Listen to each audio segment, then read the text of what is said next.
오늘 말씀은 스가랴서 14장 12절에서 21절까지 오늘 스가랴서 마무리하는 부분입니다.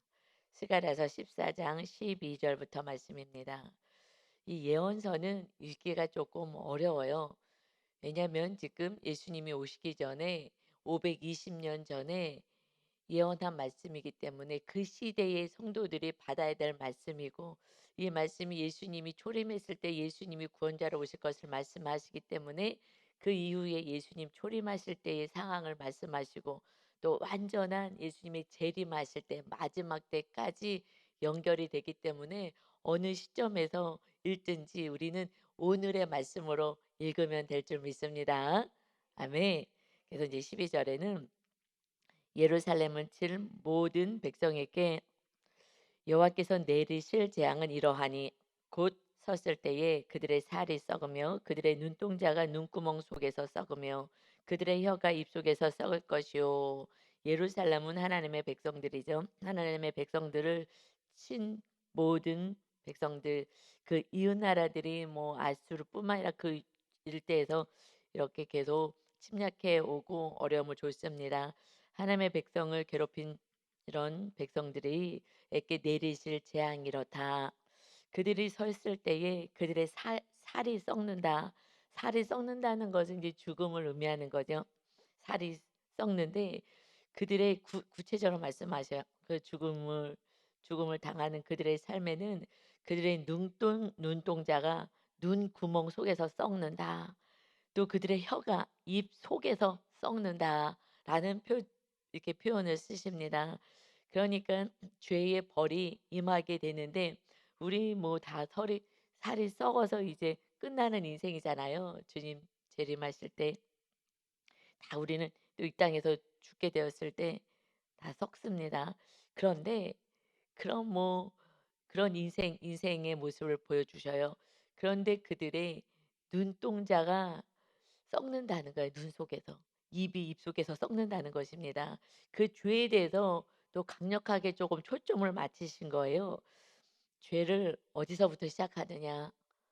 보는 거, 눈에서부터. 그다음에 이 말에서부터 우리는 죄가 들어오고 죄를 더 행하기 때문에 죄에 대해서 더 이렇게 집중해서 말씀하신 것 같아요. 그래서 우리가 보는 거 조심해야 되고 또 말하는 거 조심해서 죄를 잘라내시기 바랍니다. 아멘. 어차피 다 썩어지는 인생이고 우리는 다시 부활할 몸인 거예요. 그건 하나님의 은혜로 썩어서 끝날 인생이 아니지만 이 땅에서 우리 하나님 주시는 이 몸을 어떻게 사용해야 되느냐. 정말 거룩한 것을 보고 또 거룩한 입술을 통해서 하나님을 찬양하고 감사해야지. 이거 갖고 시기 질투하고 욕하고 정죄하고 죄를 져서 나도 죽고 너도 죽는 그 모든 것이 그 눈으로 싸울 때도 눈으로 딱 제압하잖아요. 뭐 손으로 먼저 가기 전에 눈으로 제압하고 그리고 눈으로 사람을 무시하고 눈빛으로 사람들이 하나고 요즘 보면 정말 묻지마 폭행이 많아요. 그런데 나를 기분 나쁘게 쳐다봤다는 거예요. 그니 하여튼 이제 자기가 그렇게 느끼는 거지만은 우리가 정말 선한 눈으로 불쌍히 여기는 눈으로 우리가 살아야 될 줄 믿습니다. 이제 이렇게 하나님의 백성들을 괴롭힌 자들의 심판이 있게 될 것이다. 그 하나님의 심판이 선고될 때는 상대적으로 하나님의 백성의 구원이 있다라는 것입니다. 구원이 있어요. 그래서 13절에 보면 그날에 여호와께서 그들을 크게 요란하게 하시리니 그 적들을 피차 손으로 붙잡으며 피차 손을 들어 칠 것이며 서로 하나님께서 크게 요란하게 하시는 그 사건 속에서 서로가 붙잡고 싸우고 손으로 치고 때리고 한다는 것입니다. 그때에 14절 유다도 예루살렘에서 싸우리니 이때에 사방에 있는 이방 나라들의 보화 곧 금과 은과 의복이 심히 많이 모여질 것이다. 그들이 서로 싸우고 난리를 치지만 그러나 하나님의 백성들에게는 오히려 그런 뭐 전리품처럼 전쟁에서 이것을 회수하듯이 하나님의 백성들에게는 이렇게 은금 의복 심히 많이 모여질 것이다 하시면서 그러나 15절에 또 말과 노새와 낙타와 나귀와 그 진에 있는 모든 가축에게 미칠 재앙도 그 재앙과 같으리라. 악인들의 임하는 모든 재앙은 그들이 가지고 있는 것이 다 빼앗겨지고 다 사라질 것이고 그들의 모든 가축조차도 하나님이 지켜주지 않으니까 다 없어지고 다 빼앗길 것이고 그것이 어디로 모일 것이냐 하나님의 백성에게 모일 것이다 하고 말씀해요. 이것이 영원한 이제 주님의 재림 때는 당연히 이 땅의 모든 것은 다 불타 없어질 것이지만 우리는 하늘나라에 하나님이 예비한 모든 것 가장 좋은 금은 보화가 다 있는 그곳에서 우리 집에서 살게 될 줄 믿습니다. 아멘. 그것이 소망인 거죠. 그러나 예수님이 오시고 났을 때부터 우리는 예수님의 이름으로 기도하라 말씀하셨어요. 그래서 이제 이 백성들에게도 전쟁에서 지금 다시 돌아왔더니 폐허가 돼서 자기네 집을 짓고 어떻게 살아보려고 지금 막 몸부림치고 애쓰고 있는 상황에서 먼저 내 집 짓지 말고 하나님 모실 성전을 져라. 하나님이 다스리는 나라가 되면 너희들 이렇게 하나님의 은혜가 있을 거야라고 주신 그 예수님 오시기 전에 500년 전의 말씀이지만 이제 예수님이 오셔서 이렇게 말씀을 하셨어요. 요한복음 14장, 13장, 14장, 15장에서는 세 계명을 주실 때 말씀이거든요. 근데 14장 13절에 너희가 내 이름으로 예수님의 이름으로 기도하지 않았다. 예수님이 오신 다음부터 예수님의 이름으로 기도하죠. 너희가 내 이름으로 무엇을 구하든지 내가 행하리니 이는 아버지로 하여금 아들로 말미암아 영광을 받으시게 하려 합니다. 너희가 기도해서 오히려 기도 응답받는 것이 하나님께 영광 올려드리는 것이다. 하나님이 살아계신 것을 보여드리는 거기 때문에 기도해. 그러면서 내 이름으로 무엇이든지 내게 구하면 내가 행할 거야. 이 땅에서는 이제 하나님이 살아계신 것을 어떻게 보여? 기도 응답을 통해서 보여주는 거야. 여기서 끝나질 않아요. 15절에 바로 이어서 너희가 나를 사랑하면 나의 계명을 지키라. 언제 응답을 받느냐? 계명을 지킬 때에 정말 나를 사랑해서 하나님께 간구하고 기도를 했다면 그러면 응답받을 거야. 언제? 나의 계명을 지킬 때. 계명이 뭐예요? 서로 사랑할 때. 이웃을 위해서 용서하고 사랑하고 구원해서 살아갈 때 그때 사실은 그들의 삶을 통해서 우리가 십자가 지는 그들과 하여튼 연관돼서 이렇게 하나님께서 물질을 허락하시겠다라고 말씀하셔요. 하나님께 구하면 무엇이든지 응답하시겠다 말씀하십니다. 그래서 지금 말씀하는 거예요. 이제 예수님이 오시면 하나님 아버지가 천지 만물을 창조하신 하나님인데 그런데 기도했는데 응답이 안 돼. 왜 응답이 안 되냐면 그릇을 그릇이 있어야지 주는데 그릇을 뒤집어 놓은 거예요. 그리고 그릇이 너무 더러워서 줄 수가 없어. 그래서 개밥그릇 가져와서 달라 그러면은 어떻게 주겠어? 씻고 와 씻어. 그리고 이거 말고 깨끗한 거 가져와야지. 더러운 데다 어떻게 먹어? 줄 수가 없는 거에 씻어 와야죠. 막 그 더러운 설거지도 안 한 그거에다가 어떻게 또 먹겠어요? "씻어 갖고 와." 하고 얘기하지 않겠습니까? 그 줄 수가 없어요, 더러워서. 먹을 수가 없어요, 아무리 줘 봤자. 그러니 계명을 지켜야 되는 거야. 무엇이든 구해 다 응답할 거야. 계속해서 주님이 말씀하시는 이 "기도하면 응답받을 거야."라는 것에 항상 앞과 뒤쪽에서는요. 이렇게 계명을 지키는 자에게 내가 줄 거야. 그래야지 그 주신 그것을 가지고 선하게 사용하는 거예요. 욕심으로 탐심으로 또 죄 가운데 우상으로 가지 않기 때문에 그렇습니다. 아멘. 그래서 걱정할 필요가 없는 거예요. 하나님께서 그들을 통해서 그들의 재물이 오히려 들어오게 되는 거예요. 악을 행했어. 그래 그들에게 선을 행하면 하나님께서 그들을 통하여서 오히려 이렇게 축복에 이렇게 축복이 들어오게 할 것이다. 이방 나라들의 보화, 금은 의복이 심히 많이 모여질 거야. 이 예루살렘에라고 말씀해요. 그래서 16절 이제 보면은요. 이렇게 하나님은 항상 그 심판에 머물지 않죠. 전쟁과 같은 사건이 일어났다 하더라도 어떤 상황이 왔다 하더라도 항상 남은 자 구원을 위해서 사건을 보내주시는 거예요. 16절에 예루살렘을 치러 왔던 하나님의 백성을 괴롭히고 힘들게 했던 이방 나라들 중에 남은 자가 있게 될 거야. 어떻게 해요?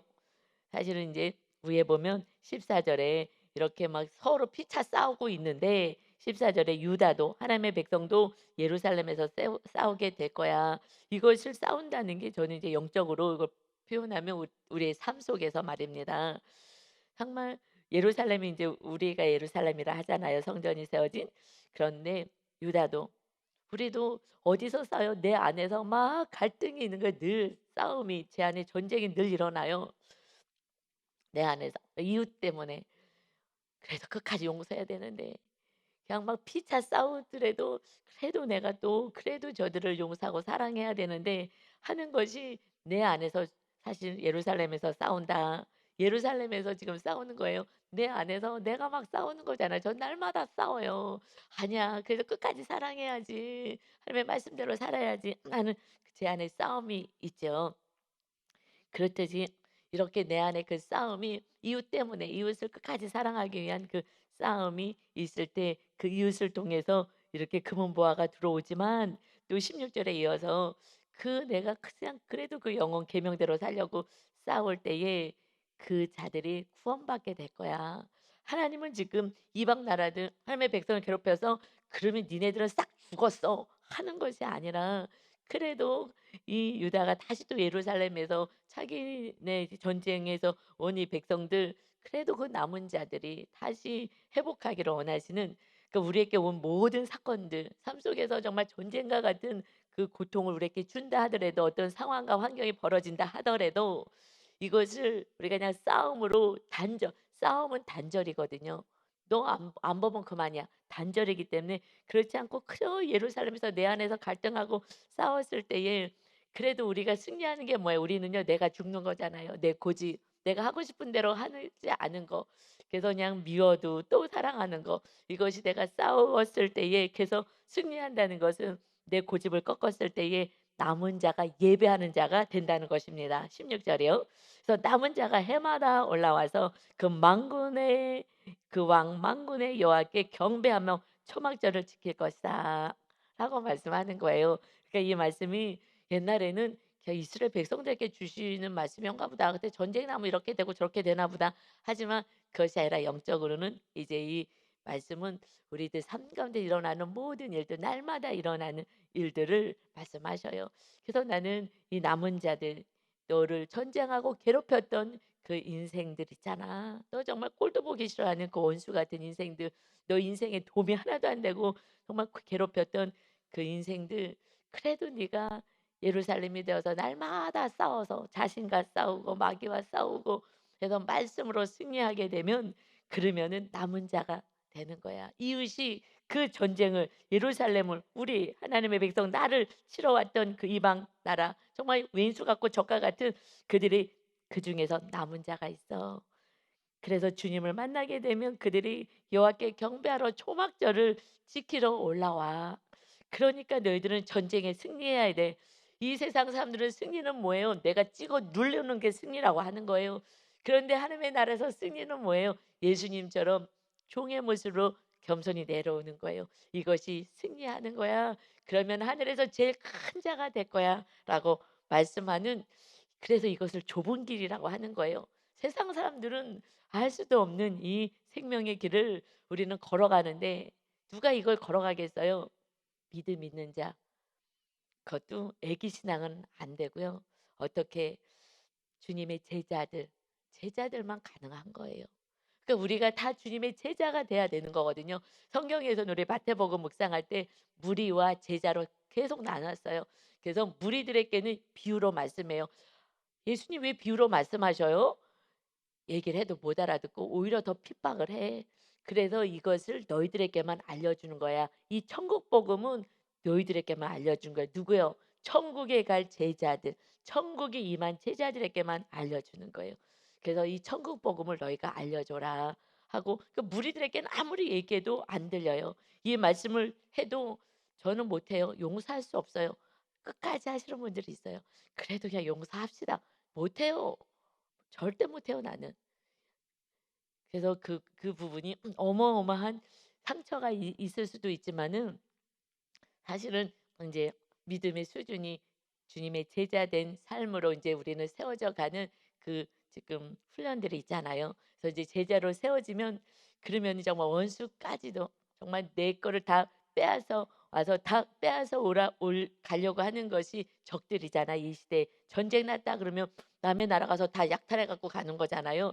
그러니까 우리의 모든 것을 빼앗아 가고 고통을 주려고 하는 그들조차도 이렇게 정말 사기치고 막 못된 짓을 한다 하더라도 그래도 그 영혼을 용서하고 사랑한다면 구원받아서 하나님을 예배할 수 있는 자가 된다면 이것은 하나님의 기쁨인 줄 믿습니다. 아멘. 그래서 우리는 결국 최후 승리는 내가 내 뜻을 꺾는 것이죠. 그래서 하나님의 말씀 서로 사랑의 계명으로 사는 것입니다. 그래서 이제 17절부터 이어서 땅에 있는 족속들 중에 그 왕 만군의 여호와께 경배하러 예루살렘에 올라오지 아니하는 자들에게는 비를 내리지 아니할 것인즉. 여러분 지금 원수들이라도 그래도 우리가 잘 섬겨서 예배하게 된다면 그들은 이제 단비의 은혜를 누릴 거예요. 생명수가 흘러갈 수 있어요. 그러나 땅에 있는 족속 중에 이 왕이 되신 만군의 여호와께 경배하러 예루살렘에 올라오지 아니하는 자들에게는 그때 예루살렘이 뭐예요? 예루살렘은 성전이 있었잖아요. 성전까지 예루살렘까지 올라와야 돼. 그러지 아니하는 자들에게는 비를 내리지 않겠다. 나 집에서 예배해. 여러분 은혜가 틀린 거예요. 예루살렘에 올라와야 돼. 16절에도요. 해마다 올라와서 예배하는 자. 나냐 여기서 예배해. 그 예배도 물론 삶의 예배도 있어요. 그러나 정말 하나님이 감사해요. 그래서 이 예배당에 와서 예배하는 거는요. 다른 차원인 거예요. 정말 준비된 거예요. 집에서 이 음원도 나가잖아요. 사실은 뭐 동영상 계속 나가고요. 그러니 집에서 예배 드릴 수도 있어요. 그러나 진정으로 초막절을 지키는 자들이라고 말씀하셔요. 초막절이 무엇인지는 다시 알려드리고 18절 만일 애굽 족속이 올라오지 아니할 때 애굽에 사는 민족들이 예루살렘까지 와서 예배해야 돼. 왜냐하면 그거는 성전을 말씀한 거잖아. 성전에 와서 예배해야 돼. 예배하지 아니할 때는 비 내림이 있지 아니하리니 여호와께서 초막절을 지키러 올라오지 아니하는 이방 나라들의 사람을 치시는 재앙을 그에게 내리실 것이다. 재앙이 뭐라고요? 19절이요. 애굽 사람이나 이방 나라 사람이나 초막절을 지키러 올라오지 아니하는 자가 받을 벌이 그러하니라. 벌이 뭐라고요? 비가 내리지 않는다는 거예요. 하늘의 은혜가 내려지지 않는 거예요. 은혜의 수준이 다른 거예요. 소리는 들을 수 있어요. 소리는 들어도요.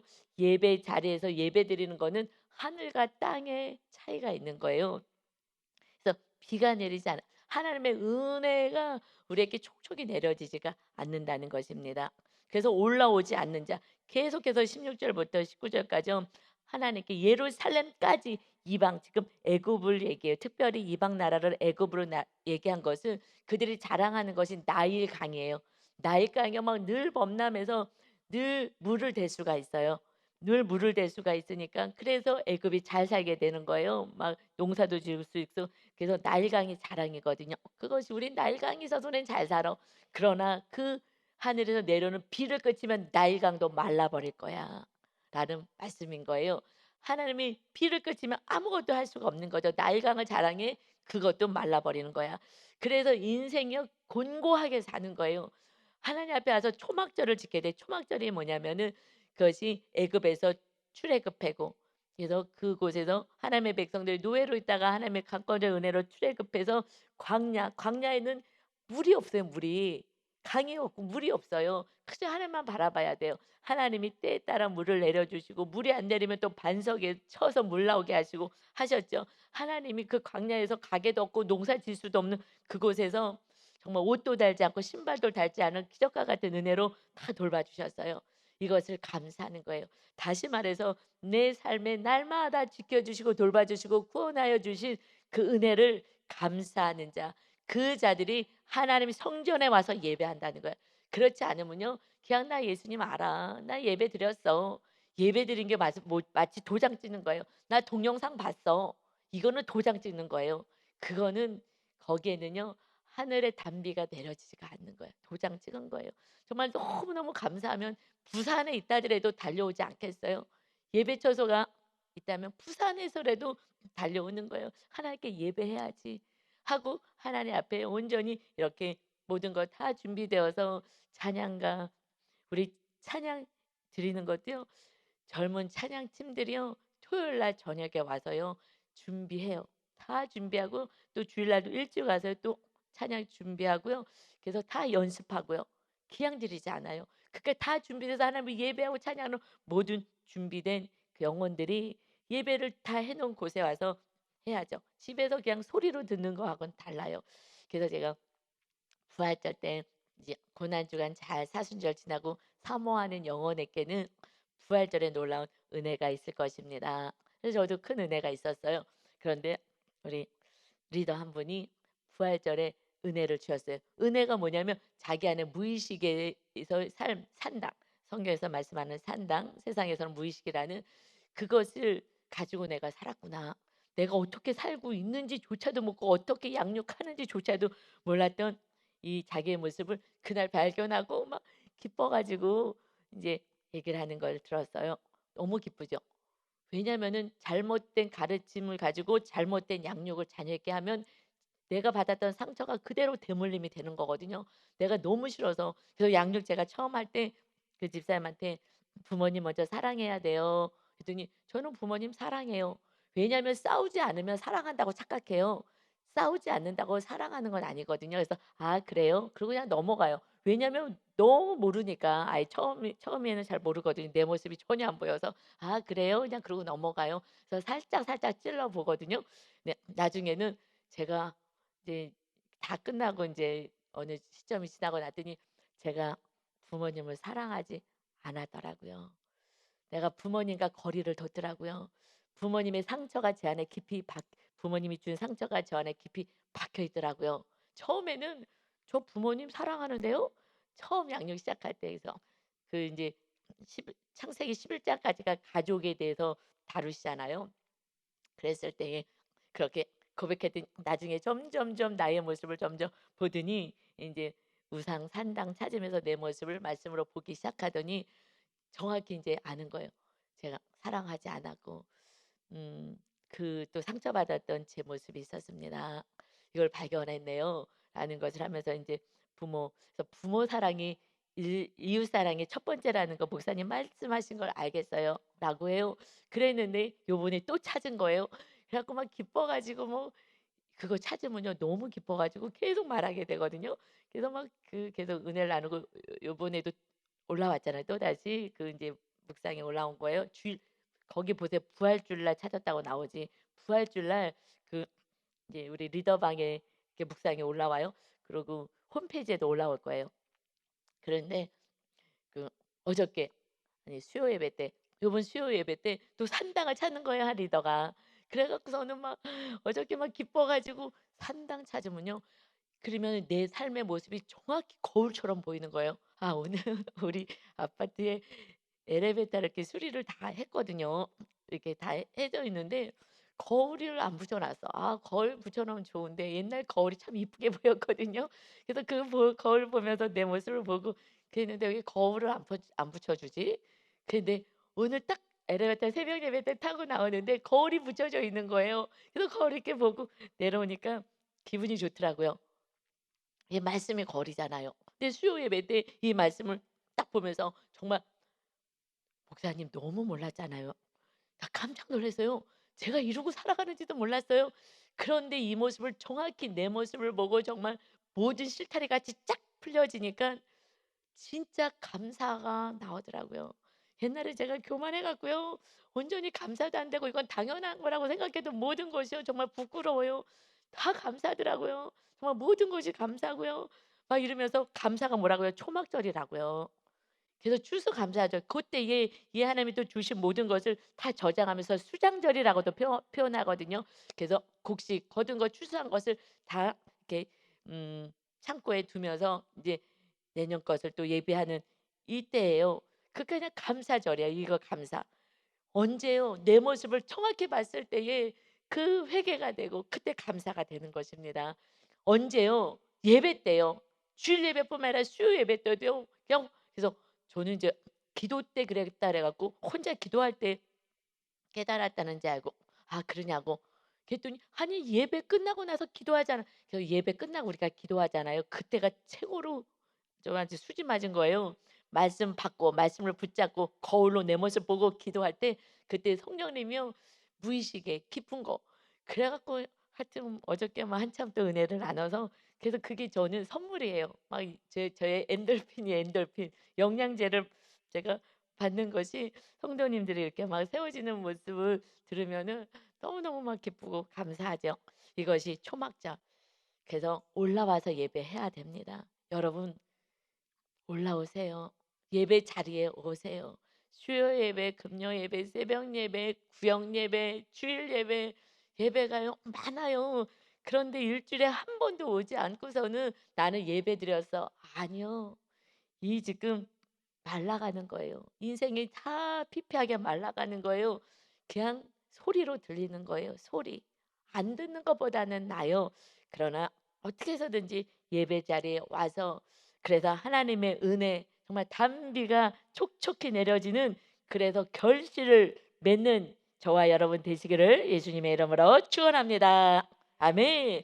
그래서 20절, 21절 마지막 절입니다. 그날에는 말방울까지 여호와께 성결이라 기록될 것이라.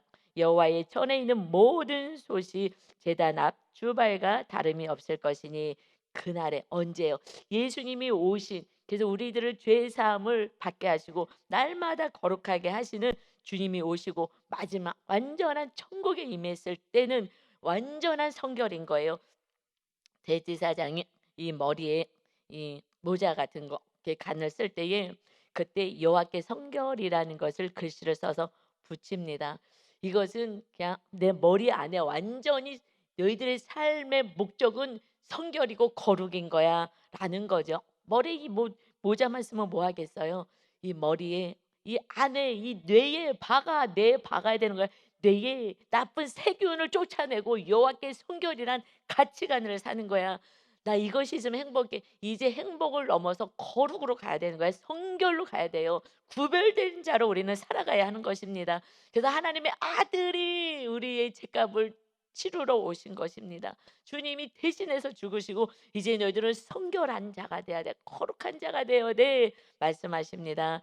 그래서 이제 여호와의 전에 있는 성물이잖아요. 여호와의 전에서 이제 모든 솥 이것을 뭐 제물을 삼거나 이렇게 하는 것이죠. 그러나 바로 제단 앞 성소 앞에 있는 그런 귀한 성물들 이거는 함부로 만질 수도 없어요. 너무 거룩해서 아무나 들어올 수도 없어요. 제사장만 들어오는 거고 대제사장만 1년에 한 번 지성소에 들어가는 그곳이 이제는 예루살렘과 유다의 모든 솥이 만군의 여호와의 성물이 될 거야. 이제 지금 집에서 하는 쓰는 모든 것들이 이제 여호와의 성물처럼 거룩하게 될 거야. 이거는 우리가 거룩하기 때문에 우리가 만지는 모든 것이 거룩하게 되는 줄 믿습니다. 아멘. 이거 성물 자체가 거룩하게 되는 거예요. 완전한 이 모든 것이 거룩한 것은 천국인 거죠. 거기는 모든 것이 거룩한 거예요. 거룩한 자들이 가는 곳입니다. 그래서 날마다 주님이 보혈을 흘려주신 거죠. 그래서 제사 드린 자가 와서 이 솥을 가져다가 그것으로 고기를 삶으리라. 지금 성전에 있는 정말 하나님께 드려져야 되는 이 거룩한 이런 솥이든 이런 것들이 가져다가 집에 가서 고기를 삶어 가능한 거예요. 옛날에 이거 뭐예요? 법궤 그거 만져서 우사가 죽게 되었잖아요. 거룩한 성물을 만져서 이 죄인이 그런데 예수님이 오셔서 죄인이 의인된 은혜로 사는 거예요. 그때요 성물 만졌어요. 그냥 죽는 거예요. 그런데 지금 예수님이 우리를 거룩하게 하시고 우리 안에 임하셔서 거룩하신 성령님이 임하신 거룩한 성령의 전이 된 줄 믿습니다. 그런데 지금 네가 눈으로 막 째려보고 막 눈으로 막 무섭게 막 제압하고 애들이요 부모가 눈을 확 뜨면은요 발발 떨려요. 우리 성도님 아이 가운데 지금 막 이 소리에 민감한 아이가 있어요. 막 너무너무 가슴이 아파요. 부모가 막 소리 지르고 한 그런 어떤 트라우마가 있는 거죠. 너무너무 안타까워요. 그래서 여러분 소리로 제압하지 마세요. 이 말, 혀 정말 막 독이 가득 나오는 것 같아요. 정말 이 말로 다 죽이잖아요. 어떻게 하면 제압시킬까 해 갖고요. 막 악을 막 거기다가 막 뱀처럼 막 잡아 죽여버린 거야. 막 독을 쏘는 거예요. 우리들의 상처가 이 안에 있는 상처가 뭐예요? 저는 안에 상처가 많았어요. 내향들은 상처가 많아요. 외향은요 같이 맞대응하거든요. "왜요? 내가 뭐 어쨌다고요?" 뭐 이런 거 말로 하는데 내향 같은 또 내향도 저는 좀 점수가 높은 내향이었어요. 그러면 그냥 입을 다물어요. 너무 화가 나면 저는 입을 다물어요. 절대 말 안 해요. 그리고 상대를 어떻게 할 수가 없어요. 그 악을 막 더 악하게 말을 해서 이겨야 되잖아요. 소리를 더 질러서 이기든지. 근데 그러면 제가 마귀한테 완전히 장악당하면 상대방을 용서하는데 하루로 안 될 것 같아요. 일 주일도 안 되고 나는 막 3 개월 걸릴 것 같아서 입을 다무는 거예요. 그래서 입을 다물고 혼자서 막 회개하고 막 또 용서하려고 몸부림을 쳐야지, 같이 맞대응했다가는 제가 용서하려면 너무 오래 걸릴 것 같아서 입을 다무는데, 어렸을 때는 이제 성향으로 살았으니까 지금은 이제 믿음으로 하니까 막 입을 다물어요. 용서를 빨리 해야 되는데 내가 입에서 막 악한 말 나오면 더 마귀한테 잡히면은 힘드니까는 입을 다무는데, 어렸을 때는 제가 성향이 내향이고 극내향이었기 때문에 무섭게 하면은요 입이 딱 닫혀져 갖고 말이 안 나와요. 그냥 주눅이 들어 가지고. 그랬던 삶을 너무 살아 갖고 이 안에 상처가 너무 많은 거예요. 그때그때 풀지를 못했기 때문에. 그래서 그거를 푸는데 좀 오래 걸렸어요. 그 하나하나 상처를. 그래서 착한 사람들이 상처가 많아요. 그래서 우울증도 많이 걸리고 그러거든요. 왜냐면 싸납게 같이 싸우면 되는데, 그래 갖고 싸납게도 내가 밟아 눌러면 되잖아요. 그러면 시원한 것도 있을 텐데 나는 그러고 못 살아봤을까, 어렸을 때부터. 그러니까는 이제 제가 목사가 되고 또 어린이 됐었는데 말씀이니까 내가 죽어져야 되니까. 근데 그거는 내가 무조건 참는 거하고는 달라요. 옛날에는요 그냥 이유로 참으려니까 내 막 삶이 죽어지는 것 같지만, 이제는 성령님이 거하셔서 힘을 주시기 때문에 그렇게 고통스럽고 힘들지가 않아요. 내가 결단했을 때 성령님이 저를 지켜 주십니다. 그래서 마음이 천국이 되고 할 수 있는 힘을 주셔서, 육으로 혼으로 참는 거는 상처로 남지만 영으로 십자가 지면서 낮아지는 거는요 하나님의 은혜가 충만해져서 기쁨이 있어요. 할렐루야. 그래서 혼으로 살지 말고 영으로, 성령으로 살아가야 합니다. 아멘. 그래서 그날에는 만군의 여호와의 전에 가나안 사람이 다시 있지 아니하리라. 여기서 가나안 사람이요 두 가지 해석이 있어요. 가나안이 그 함의 아들이잖아요. 함의 아들. 아유, 설교하려면 이것도 연관하려면 우리 창세기로 가려면 너무 길어서, 하여튼 "악한 자들은 없을 것이다." 이렇게 정말 거룩을 향해서 살아가니 내가 선을 행하는 그런 삶으로 표현할 수도 있고요. 이것을 지금 새 번역 성경, 쉬운 성경에서는 상인이라고 기록을 했어요. 성경이 상인으로. 이것을 가나안인, 이것을 상인, 행상인, 장사꾼이라는 표현을 그때 사용했기 때문에 상인이라고 표현합니다. 그러니까 이것을 다시 말하면 성물은 별도잖아요. 그리고 이 평민들이 살아가는 그 물건은 또 다르잖아요. 이렇게 이제 그런 상인이 필요 없어. 다 같이 통용되는 거니까.로 해석될 수도 있고요. 하여튼 이것은 결국 말씀하시는 것은 여호와께 성결, 만군의 여호와의 성물이 되는 거야. 너희들은 성도가 되는 거야. 거룩한 물이 하나님의 백성, 하나님의 아들, 하나님의 자녀가 되는 거야. 너희들이 있는 곳이 다 성물로 변화될 거야. 너희들의 입이 거룩하고 눈이 거룩하고 이 아름다운 눈으로 이웃을 바라봤을 때 그들의 상처가 회복되고, 너희들의 입으로 그들을 축복하고 부드럽게 얘기했을 때. 어저께요. 그래서 내 그 산당을 찾았을 때에 찾았는데 "목사님 제가 좀 부드러워지는 것 같아요." 할렐루야. 부드러워지는 거예요. 우리가 거룩한 주님은 부드럽잖아요. 하나님은 사랑이시잖아요. 부드러워지는 거예요. 내가 지금 싸납다 그러면 아직 내가 안 꺾여진 거예요. 그리고 부모의 산당이 내려온 거예요. 사실은요 제가 살아보니까 어머님이 제가 왜 더 싫었느냐, 시어머님이 중간중간 내가 막 사랑이 이렇게 안 됐다 그랬잖아요. 같이 살아도 나가지는 말라고 막 구원 때문에 그러는데 막 사랑이 안 됐는데, 남편 때문에 제가 상처받았던 그 모습이 봤더니 어머님이 그대로 하시더라고요. 그러니까 어머니의 그대로 그 산당이 아들한테 내려와서, 그래 갖고 그것을 상처를 이제 저한테 주는데, 어머님이랑 같이 안 사는데 어머님이 저한테는 막 그렇게 상처 주지 않으셔요, 같이 살아도. 그런데 그 모습이 제 아들하고 대화하고 하는 모습에서, 근데 남편에 대한 미움이, 내가 이제 남편한테 화가 났다. 그러면 어디로 가요? 어머님이 더 미워져. '아유 어머님 때문에 그 산당이 내려와서 저러지.' 하고 미우며 같이 살아보니까 어유 이거 남편의 모습이 어머니 모습이 다 내려왔구나. 산당으로 내려왔구나. 이거죠. '내가 여기서 꺾어내지 않으면 우리 아들한테 또 내려가겠구나 이 산당이.'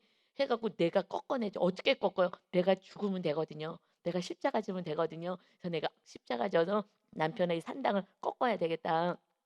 내가 부드럽게 하고 부드러운 눈으로 하고 이렇게 하면 되니까.